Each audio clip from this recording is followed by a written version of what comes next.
Os lugares que habitamos são também parte de nós.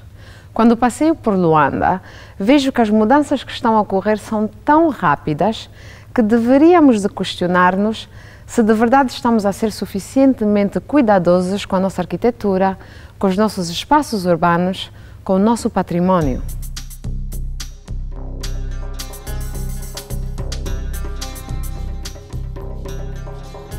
Luanda tornou-se a cidade mais cara do mundo. Símbolos do boom econômico de Angola da última década, vários arranha-céus definem a nova paisagem urbana. O rápido crescimento econômico avança ao ritmo de empresas de construção que estão a transformar a capital.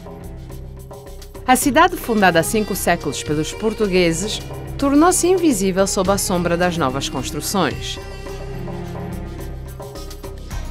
Aquilo que nós vemos hoje como sobreviventes nas cidades são aquilo que existia de melhor quando elas foram construídas. Quer dizer, o Palácio de Versalhes, não é? Era o que havia de melhor, sob o ponto de vista tecnológico e sob o ponto de vista tecnológico, na época em que ele foi construído, mesmo com o Coliseu e tudo por aí em diante, não é? Mas enquanto a Europa reivindica o valor cultural e turístico do seu passado arquitectónico, Angola parece não querer fazê-lo. A arquiteta Ângela Mingas quis dar o grito de alarme antes de que seja demasiado tarde. Não apenas de salvar os últimos edifícios centenários, mas também de evitar o modelo urbano que impede a socialização e torna a cidade inabitável. Nós, enquanto seres humanos, estamos condenados a ligarmos-nos emocionalmente aos lugares e às pessoas. Senão nós somos sociopatas, porque também existem. Graças a Deus são a minoria, mas o sociopata não tem relações afetivas, não desenvolve isso. Portanto, nós temos os nossos afetos para um lugar, para uma pessoa, e não é correto, é uma violência anular isso a um indivíduo, quanto mais a uma comunidade. Como é que isto vive-se na realidade? Em Luanda tem, creio eu, que 10 vezes mais habitantes do que deveria ter, em termos de conforto e habitabilidade. E segundo, por razões diversas, a falta de planeamento que assegure o crescimento eficaz e equilibrado da cidade. Eu vou criar uma palavra aqui na dessocialização do cidadão, não é? Todos estes problemas criam conflitos na gestão do espaço, desde o espaço do indivíduo até o espaço do coletivo. Então nós temos problemas de fluidez, desde a questão do trânsito, que é um problema real na cidade de Luanda, até a falta que o cidadão tem enquanto indivíduo de circular à vontade na rua, a falta de conforto, a falta de espaço até para estar a descansar na cidade. E naturalmente o ser humano habitua-se a tudo. É uma coisa terrível, não é? Nós habituamos-nos até às condições mais difíceis de vida e de sobrevivência, mas o facto é que a liberdade física de ir, de andar, de estar, não existe. Esta é a maior agressão que se faz a uma cidade. Pode ter um restaurante espetacular onde se come a melhor comida do mundo, mas o ir até lá, se não for agradável, se não for confortável para o cidadão, ele vai reagir a isso.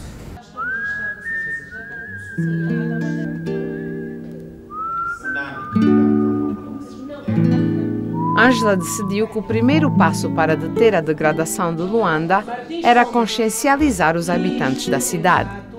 Como professora de arquitetura na Universidade de Lusíada de Angola, pôs em movimento a campanha Reviver, uma iniciativa para a preservação do património arquitetônico luandense.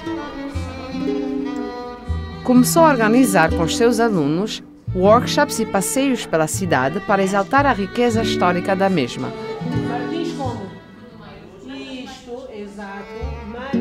A arquitetura é o fenómeno cristalizador. Ela, quando acontece num determinado período, ela reflete aquele momento sob vários pontos de vista, históricos, tecnológicos, tudo mais, e ela cristaliza o momento. As cidades, todas elas, contam estas histórias de evolução e então a cidade de Luanda tem uma cidade que tem mais de 400 anos e ela ainda preserva os seus momentos desde há 400 anos até hoje. Esta é a única. Portanto, nós neste momento, como diz aqui o Nelson e muito bem, nós neste momento estamos a andar na última sobrevivente das calçadas de Luanda.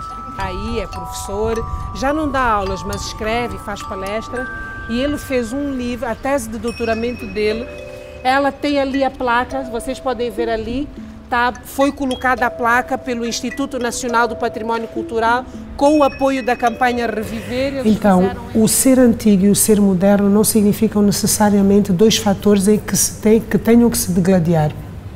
Eles têm que ser complementares. E é assim, não é, que Paulo Dias de Novaes entra no território da cidade, portanto, onde nós estamos agora, e escolhe esta zona, que era a zona mais alta da cidade, e funda aqui a cidade de Luanda. Nem é lá embaixo, é aqui em cima, portanto, onde nós estamos, na cidade alta, é o território mais antigo da cidade de Luanda, principalmente aqui a fortaleza, que tem 434 anos, não assim como ela está, mas o espaço da fortaleza existe desde esta altura. Mas numa cidade onde alugar um apartamento numa zona cêntrica representam $6.000 mensais, o elevado valor do metro quadrado faz com que a pressão do setor imobiliário seja muito difícil de enfrentar. Mesmo assim, a campanha Reviver vem para a rua e insiste uma e outra vez na importância de não deixar morrer o passado.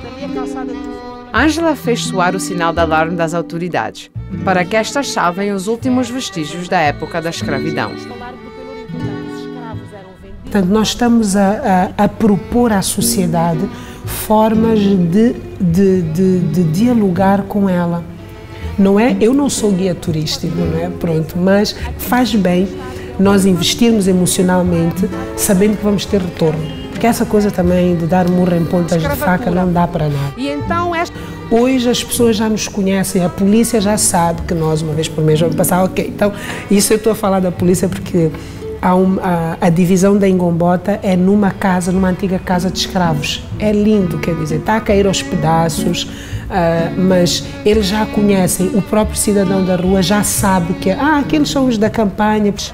A Rua das Flores é a única rua na cidade de Luanda que neste momento ainda tem as casas da época do século XVI, onde se guardavam os escravos antes deles serem enviados para o Brasil ou para o Caribe. Então, elas estão em estado avançado de degradação, não é? O que é uma tristeza, mas ainda possível de recuperar. Eles contam aquilo que é a nossa história. E nós precisamos, para contar a história da escravatura e contar que ela existiu, nós precisamos de mostrar isto. Isto precisa de existir. Portanto, confiem em mim, eu sou arquiteta, portanto, um bom projeto dá para recuperar estes edifícios. Não acreditem quando as pessoas vos disserem que eles não têm recuperação e que estão muito antigos. Não é verdade. Sempre se pode fazer intervenção e é importante que as pessoas saibam o que era. Portanto, a Rua das Flores e as casas dos muros altos. O primeiro passo é consciência e sensibilidade. E o segundo passo? É o restauro, a salvaguarda e a reabilitação da cidade histórica.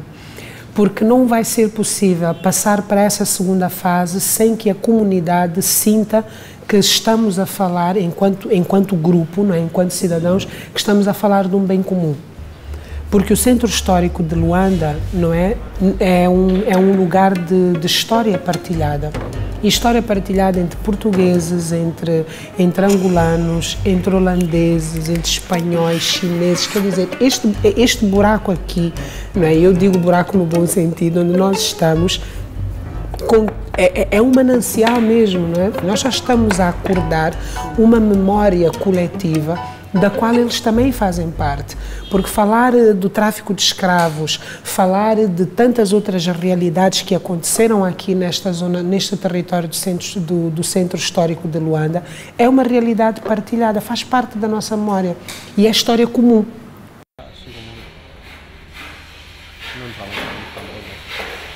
Eu costumo dizer, isto baseado naquilo que outros sábios dizem, que sem passado não há futuro. E se nós não preservarmos aquilo que foi o passado, aquilo que é história, o que é memória, como nós poderemos transmitir aos nossos filhos aquilo que foi esta luta e aquilo por onde nós passamos para chegar ao estado em que estamos hoje? Novos projetos de recuperação de Luanda histórica, como a recuperação deste teatro, parecem fazer eco de uma nova consciência social. A consciência de que a conservação da memória coletiva não tem por que ser incompatível com o progresso.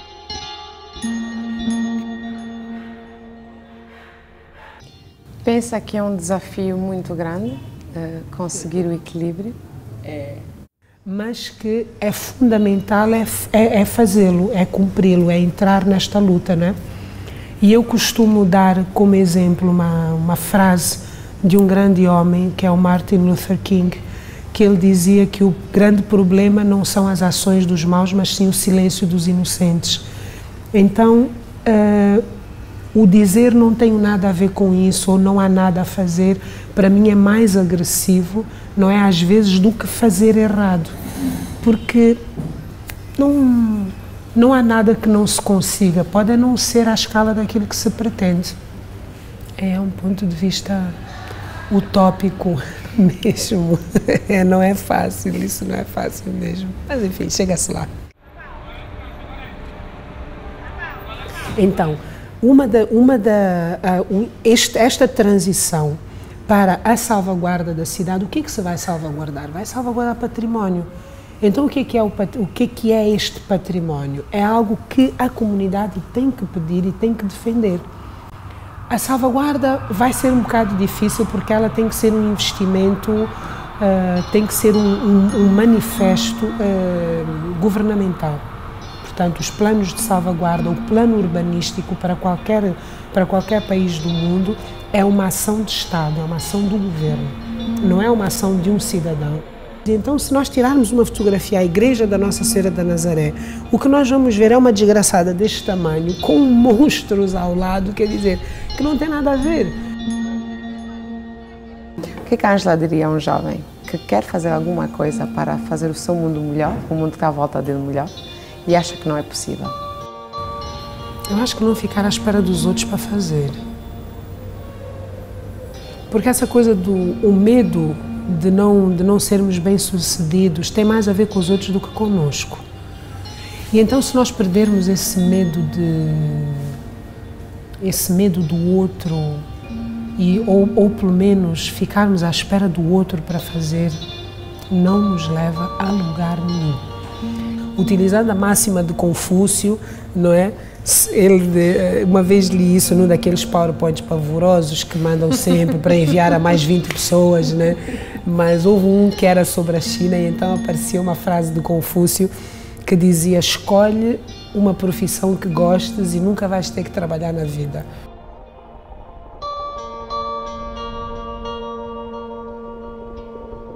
O que deixamos de herança aos nossos filhos não são só os nossos pertences, mas também a nossa memória.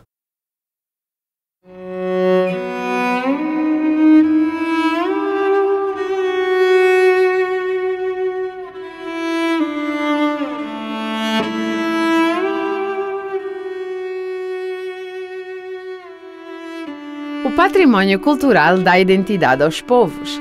A arte faz parte da memória coletiva do ser humano. Nós usamos a criação artística como qualidade diferenciadora da nossa espécie, para compreender quem somos. Mas a memória existente nas obras de arte é também um estímulo para imaginar o futuro. Without memory, there is no imagination. These two things are actually different facets of the same mental processes that go on. What works of art do is they become moments fixed in time that change over time, that change according to how they're loved and how they're responded to and how they're preserved. And so these things in some way can reveal aspects of memory, and the way they communicate is extraordinary. Adam Lowe está decidido a preservar essa mensagem. No seu pequeno estúdio madrileno, Lowe desenvolveu, conjuntamente com a sua equipa, uma impressionante mistura de artesania e tecnologia que revolucionou a ideia de conservação. Transformou-se numa linha avançada da reprodução exata de obras da arte universal. Mas a realização de cópias implica um estudo que vai muito para além do aspecto físico das obras. So the information that's on these walls comes out, but you have to know how to read. So take a book, if you don't know how to read, you don't get what's in the book. Tell us about where we are. We're in the tomb of Tutankhamun. Well, right now, you're in an industrial estate on the edge of Madrid. And now you've walked into an enclosure, which basically is exactly the same size, the same shape, the same texture, the same surface, the same colour, at the moment not the same lighting, as the tomb of Tutankhamun. The tomb of Tutankhamun in the Valley of the Kings in Luxor. And this is the largest high-resolution scanning ever done. Tell us about Factum Arte and the work. Well, Factum basically started about 10 years ago. It's a studio that grew out of the work I was doing in London, which was a mixture of producing permanent photographic prints for artists and also doing some conservation work with archives and museums. But I got obsessed by the surface of things. So I always loved when I was making the photographic works that I was doing, how when they were wet, the surface had relief and was swollen. And more and more always I think my obsessions have been with surface, with how surface affects us, with what it does, with how you feel it and how you sense it. And in conservation, surface is often rather neglected. I started talking about, would it be possible to actually record the complete surface of an object so you could effectively clone it or completely remake it, and then mix that with all the colour and all the qualities that an object has. Factum, I think, is rather unique in the sense it's incredibly like a Renaissance workshop. So we've got software writers, we've got engineers, we've got artists, we've got designers, we've got 3D scanners, we've got photographers, we've got the team here in the warehouses who do the moulding and the casting and the physical things. And to me it was this idea that could you really build a bridge between new technologies and craft skills? And if you could do that and apply it to an understanding of art, what would happen? And really Factum's that. Museus e entidades de todo o mundo vieram até Aram Lowe para reproduzir o que têm nos seus patrimónios de forma virtualmente perfeita. A exibição de facsímiles está a democratizar o acesso a grandes obras de arte. Já não é preciso viajar milhares de quilómetros para observar os legados persas ou egípcios. Ao mesmo tempo, estamos a promover a conservação dos originais, ao evitar a deterioração provocada por permanentes viagens e manuseamento da obra. Mas se o ser humano já é capaz de reproduzir obras de arte de uma maneira tão exata, que será que diferencia realmente o original do seu facsímile? But on the other side, which has grown slightly faster than I thought, was my particular interest with conservation and how originality, which is somehow always presented in quasi-religious terms, that it has an aura, it's like something special. But actually originality is a process. And if you start to look at the biography of each object you work with, you have a narrative that shows how people have valued it over time, have shown what's important in it, and gradually, through very intimate relationships with all the works we've been asked to work with, you get a much, much deeper understanding. And so at this point, the question is, I mean, I don't like the term aura at all, because soul is one thing, we all have soul or not. There's something special about everything and everybody and whatever, so you can call it how you like. I think we do have souls, but that's a different issue. And these tombs really are about that. I mean, so in Egypt you didn't have one soul, you had two. In fact, you probably had more, but you certainly had two. One of them looks like you, so he carries on your memory, and the other can move freely. So he's almost like the Holy Ghost. So this is Tutankhamun being presented to Osiris the figure in white, accompanied by his ba, one of his souls.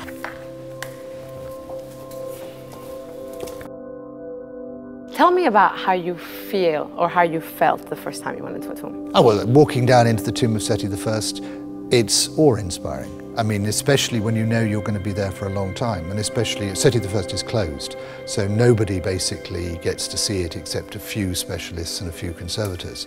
And walking down there and knowing this was going to be our home for the next 5 weeks is a very extraordinary experience. I mean, we didn't sleep there, but you're in there 12 hours a day, and you're gradually, like in any communication, you gradually assume things, you feel them, you take them on.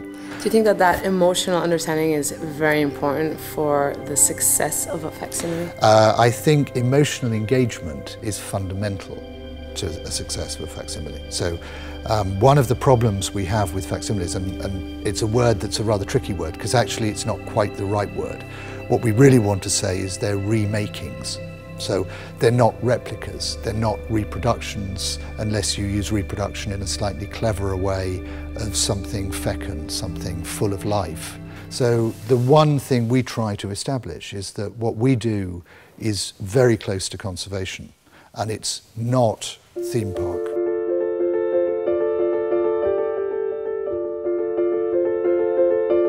Pela primeira vez após milhares de anos, Factum Arte conseguiu que se vissem na sua totalidade obras cujos fragmentos estão repartidos por museus de todo o mundo.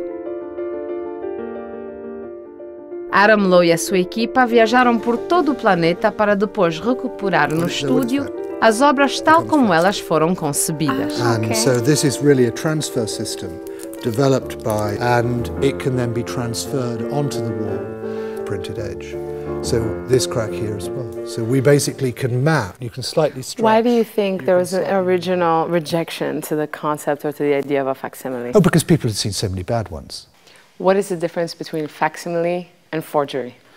The way I normally, that's the question we're always asked. So everyone says, Adam, what you're really doing is falsifying.